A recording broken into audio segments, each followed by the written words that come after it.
ഇന്ന് ഞാനും പൂജിട്ടും കൂടെ വൈക്കത്തൂരപ്പനെ തൊഴാൻ വേണ്ടിയിട്ട് പോവാണ് കേട്ടോ. നമ്മൾ കുറേ ആയിട്ടുണ്ടായിരുന്നു പോയിട്ട്. അന്ന് ഷാജേട്ടനുള്ള സമയത്ത് പോയതാണ് കേട്ടോ. പിന്നെ എന്നോട് ഷാജേട്ടൻ പറഞ്ഞിട്ടുണ്ടായിരുന്നു പോയിട്ടൊന്ന് തൊഴുതിട്ട് വരാൻ വേണ്ടിയിട്ട്. പിന്നെ ഇതുവരെ പറ്റിയിട്ടുണ്ടായിരുന്നില്ല കേട്ടോ.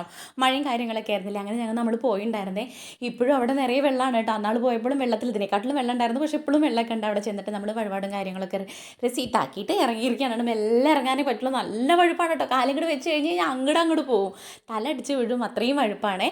അങ്ങനെ പിത്തക്കാച്ചിട്ട് ഞങ്ങൾ മെല്ലെ മെല്ലെ പോയി തൊഴാൻ വേണ്ടിയിട്ട്. ഇവിടെ ഒരു പ്രത്യേക വൈബാണ് കേട്ടോ. പ്രത്യേകിച്ച് ഈ വെള്ളം കൂടെ നിറഞ്ഞപ്പോൾ അതിൻ്റെ ഒരു ഫീൽ ഇരട്ടിയായി. ഉള്ളിൽ കയറി നമ്മൾ ഭഗവാനൊക്കെ നല്ലോണം തൊഴുത് ഇറങ്ങിയിട്ടുണ്ടായിരുന്നു കേട്ടോ. ഈ ത്രിസന്ധ്യ നേരത്തെ അമ്പലത്തിൽ പോണത് എനിക്ക് ഏറ്റവും കൂടുതൽ ഇഷ്ടമാണെന്ന് ഞാൻ മുന്നേ പറഞ്ഞിട്ടില്ലേ. അതുപോലെയാണ് ആ ഒരു സമയത്ത് നമ്മൾ ദീപാരാധന തൊഴുതിറങ്ങിക്കഴിഞ്ഞാൽ കണ്ണും മനസ്സൊക്കെ ഇങ്ങോട്ട് നിറയും കേട്ടോ. അങ്ങനെ നമ്മൾ പുറത്ത് ഭഗവതിയുടെ അവിടെയും കൂടെ തൊഴുത് പ്രസാദമൊക്കെ ഇട്ട് തിരിച്ച് വീട്ടിലേക്ക് പോരുകയാണ്. ഇനി നമുക്ക് ലീമാക്സിൽ നേരെ പോയിട്ട് കയറണം. അവിടുന്ന് കുറച്ച് അല്ലറ ചില്ലറ അൽക്കുലത്ത് സാധനങ്ങൾ മേടിക്കാൻ വേണ്ടിയിട്ടുണ്ട്. ഓണത്തിന് പർച്ചേസ് ചെയ്ത പച്ചക്കറി ഒട്ടുമിക്കതും തീർന്നിട്ടുണ്ടായിരുന്നു.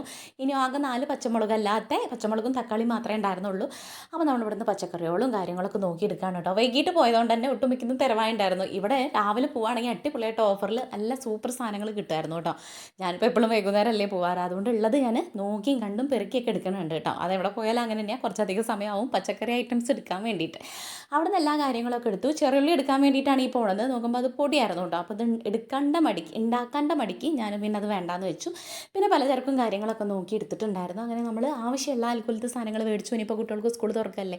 അങ്ങനെ ബില്ലൊക്കെ ചെയ്ത് നമ്മൾ തിരിച്ച് വീട്ടിൽ പോരാണ്. ഇന്നത്തെ വീഡിയോ ഇത്രയുള്ളൂ. നാളെ കാണാം. Tata bye. See U.